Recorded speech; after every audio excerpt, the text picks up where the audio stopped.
Wametuzoea sasa. Leo Ruto ni mwizi sana. If you know you didn't contribute to my struggle, don't show up to my success.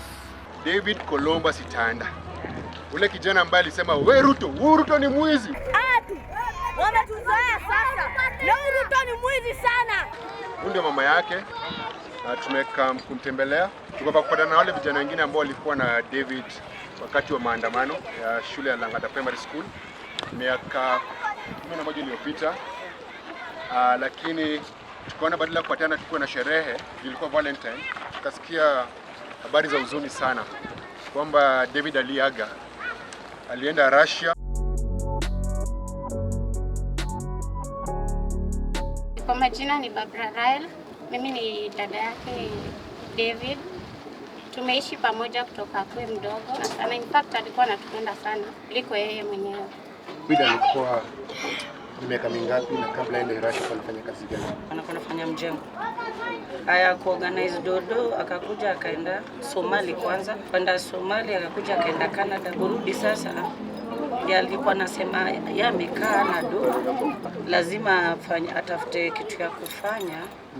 Lakini hizi rudi mjengo tena because David hakumaliza. Hakuenda hakwenda high school. Nani alimwambia ende Russia? Alikuwa tu anasema kuna marafiki. Alikuwa na namba mingi za watu wa nje. Kwa simu yake. Like simu yake ungepata contact ya Kenya. Unaenda country gani? Kwanza ananiambia tu Germany. Kidogo mam Europe. Ndio akakuja akatukalisha chini.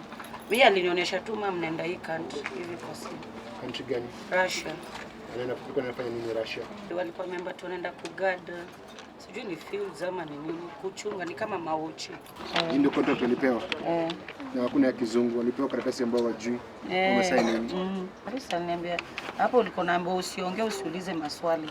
You just sign. Alifika vizuri, akaniambia huku penye wako hatutakuwa tuna communicate sana, but atajaribu. The last days akaniambia wameenda mission ya kwanza na wamekuwa ambushed, lakini good thing alisurvive. Hizo documents nimekutumia ni zenye kesho naenda mission. Na in case of anything utapigiwa simu waambiwe if kama nimekufa ama kama ndako hai. So kama ndako nimego, utachukua hizo documents utazipeleka kwa immigration ama kwa embassy.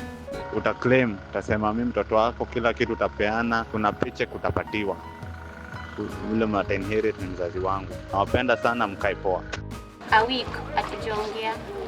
Sasa ndo beshte yake ni Karis alitutext akatuambia Davis no. Sasa alihitiwa na hiyo message. Walikuwa Kenya wangapi kwa hiyo mission? Unajua? Mimi alinitext akaniambia walikuwa watu 46. Only 2 survived. Walikuwa waliambia utalipa pesa ngapi? Kwa Karis alikuja akanipatia namba ya mwenye aliwareceive. Huyo ndiye aliniambia tinafaa kwa compensated $100,000. Huo ni Mkenya mwenye aliwapeleka huko? Ni Mrussia. Mwenye aliwareceive huko. Ukiwa Russia alikuwa analipa mshahara? Alifanya tu kitu for only 2 months.